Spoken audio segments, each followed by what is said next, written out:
Hello everyone, কেমন আছো তোমরা সবাই? আশা করি তোমরা সবাই ভীষণ ভালো আছো। আজকে তোমাদের সাথে প্রায় অনেক কটা দিন বাদেই কিন্তু আমি ফুল ব্লগ তোমাদের সাথে শেয়ার করছি। আজকের যে ভিডিওটা আমি তোমাদের সাথে শেয়ার করব, আশা করি থাম্বনেল আর টাইটেল দেখে নিশ্চয়ই বুঝে গেছো।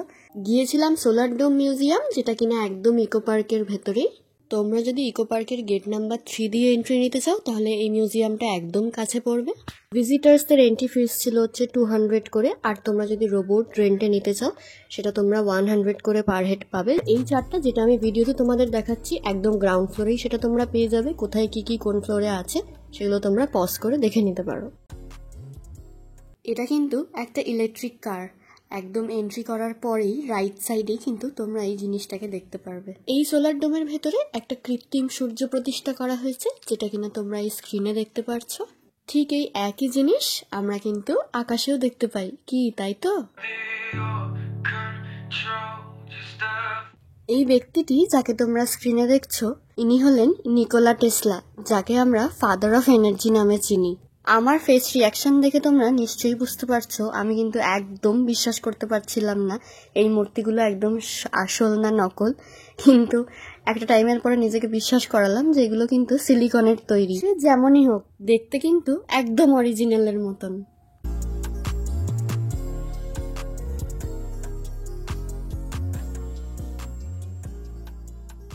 সোলার ডোমের একটা মিনি মডেল দেখতে পাচ্ছি, যেটা কিনা এই সোলার ডোমের ভেতরে প্রত্যেকটা অংশকে ছোট্টভাবে তুলে ধরা হয়েছে। রিনিউয়েবল এনার্জি সোর্সকে আমাদের ভবিষ্যৎ প্রজন্ম কিভাবে কাজে লাগাতে পারে সেইটাই কিন্তু এই পুরো সোলার ডোমটার মধ্যেই এক একটা জায়গাতে বোঝানো হয়েছে।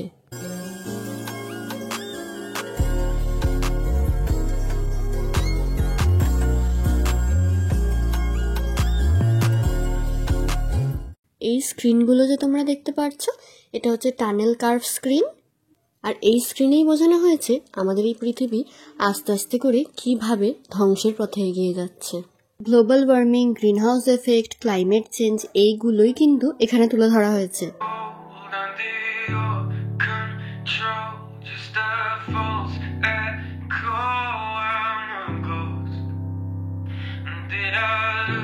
এই টানেলগুলো দেখা মাত্রই আমাদের চোখ পড়েছিল একটা ম্যাপের দিকে। 2100 সাল নাগাদ শহরগুলো কিভাবে জলে ভেসে যাবে সেইটারই সম্ভাবনা রয়েছে। যেমন ছিল পারাদ্বীপ, চেন্নাই, ভাইজ্যাক, তার মধ্যে আমাদের কলকাতাও কিন্তু ছিল, সঙ্গে আরো ইত্যাদি জায়গার নামও ছিল। যেমন এই টানেলের এলইডি স্ক্রিনে তুলে ধরা হয়েছে গ্লোবাল ওয়ার্মিং এর জন্য কিভাবে বরফ গলে জলের স্তর এই পৃথিবীতে বেড়ে যাচ্ছে। দিনের শেষে এটা আমাদের সবার কাছে চিন্তার বিষয় হলেও টানেলের ভেতরে কিন্তু যখন আমরা এটা দেখছিলাম অসম্ভব সুন্দর দৃশ্য লাগছিল একদম কাছ থেকে, যেটা কিনা আমরা ফিল করতে পারছিলাম। আমি তোমাদের সাথে ভিডিও করে যতই শেয়ার করি না কেন, একের পর এক টানেলের মধ্যে যা যা ভাবনা তুলে ধরা হয়েছে আমার এক্সপ্রেশন দেখে তোমরা বুঝতে পারছো আমার ঠিক যতটা রিয়েলিস্টিক মনে হচ্ছে তোমাদের কিন্তু সামনে থেকে এসে ততটাই ভালো লাগবে। ভাবনাগুলোর মধ্যে যেমন ছিল বন জঙ্গল, পশু পাখি, পাহাড় ইত্যাদি আরো অনেক কিছু। এই ডোমের ভেতরে যত আলো তোমরা দেখতে পাচ্ছ এবং তোমরা এই টানেলের ভেতরেও যত আলো তোমরা দেখতে পাচ্ছ সেগুলো কিন্তু সবটাই সৌরশক্তি দিয়েই তৈরি। এই সোলার ডোমের বাইরে যে প্যানেলগুলো লাগানো রয়েছে সেখানকার উৎপন্ন শক্তির থেকেই কিন্তু আমরা ভেতরের এই আলোগুলো দেখতে পাচ্ছি। এখানে যেহেতু সায়েন্সের ছোট বড় ইনভেনশনকে খুব ডিটেলসে বোঝানো হয়েছে, আর এই বিষয়টাই যদি তোমরা পুরো মিউজিয়ামটা ঘুরে দেখতে চাও হাতে কিন্তু বেশ কিছুটা সময় নিয়ে আসতে হবে। তোমাদের সাথে এত কিছুর মাঝখানে একটা ইনফরমেশন তো আমি শেয়ারই করা হয়নি। এই যতগুলো ফ্লোরে তোমরা উঠবে না কেন, সিঁড়ি দিয়ে ওঠার যে কষ্টটা সেটা কিন্তু তোমাদেরকে উপভোগ করতে হবে না, কারণ L0 থেকে শুরু করে L6 প্রত্যেকটা ফ্লোরেই যাওয়ার জন্য আছে প্যাসেজওয়ে। একদম স্মুথলি ইজিয়েস্ট ওয়েতে তোমরা কিন্তু উপরে উঠতে পারো, আর নামার সময় লিফটের দ্বারা তোমরা গ্রাউন্ড ফ্লোরে নামতে পারবে, যারা কিনা সমুদ্রের নিচে বা সমুদ্রের উপরে আছে। আর এই প্যাসেজওয়ে থেকে যেতে যেতে তোমাদেরও চোখে পড়বে, যেমন কিনা আমাদেরও চোখে পড়লো কিছু স্কাল্পচার স্পিসিস। এইখানকার ইনফরমেশন পড়ে যা বুঝলাম তারা কিন্তু প্রচণ্ডভাবেই ভালনারেবল এবং এন্ডেঞ্জার ওয়েতে আছে। ব্যাপারটা কিন্তু খুবই কষ্টদায়ক। কিছু কিছু প্রাণী যেগুলো এখানে দেখতে পাচ্ছি, the blue whale, the Indian elephant, passenger pigeon, Siberian crane, polar bear, আরো ইত্যাদি অনেক কিছু। এত কিছু তো ভিডিওর মাধ্যমে বললে তো তোমরা বোর হয়ে যাবে, ভিডিওটা বেশি বড় হলে আবার তোমরা দেখতে ভালো লাগবে না।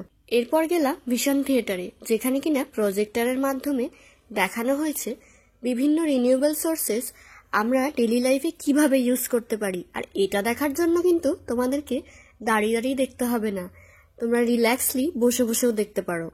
এখানে কিন্তু বসার অ্যারেঞ্জমেন্টও রয়েছে। উপযোগিতার সাথে সাথে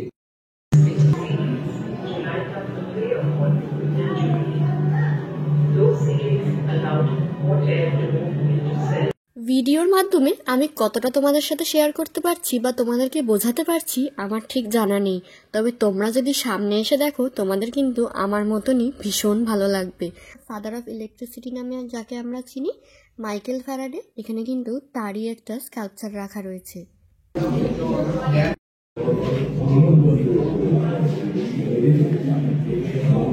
হাইড্রো পাওয়ার প্ল্যান্ট অর্থাৎ জলবিদ্যুৎ কেন্দ্র কিভাবে উৎপন্ন হয় এখানে কিন্তু পুরো ডিটেলসে বোঝানো হয়েছে।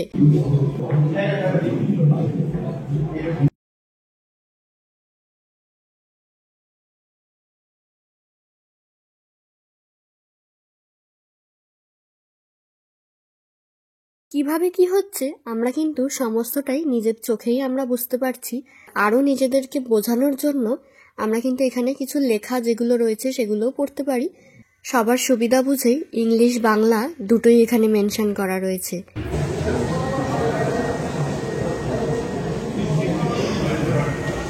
এবার আমরা এই সোলার ডোমের একদম টপমোস্ট ফ্লোরে এসে গেছি, আর ভিডিওটা আস্তে আস্তে এখানেই আমার এন্ড পজিশন হচ্ছে।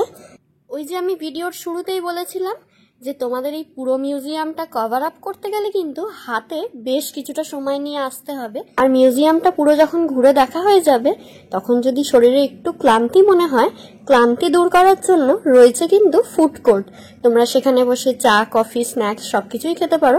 এনিওয়েজ, বাই ফর নাও, আবার দেখা হবে নেক্সট কোনো ভিডিওতে বা নেক্সট কোনো মিনি ব্লগে।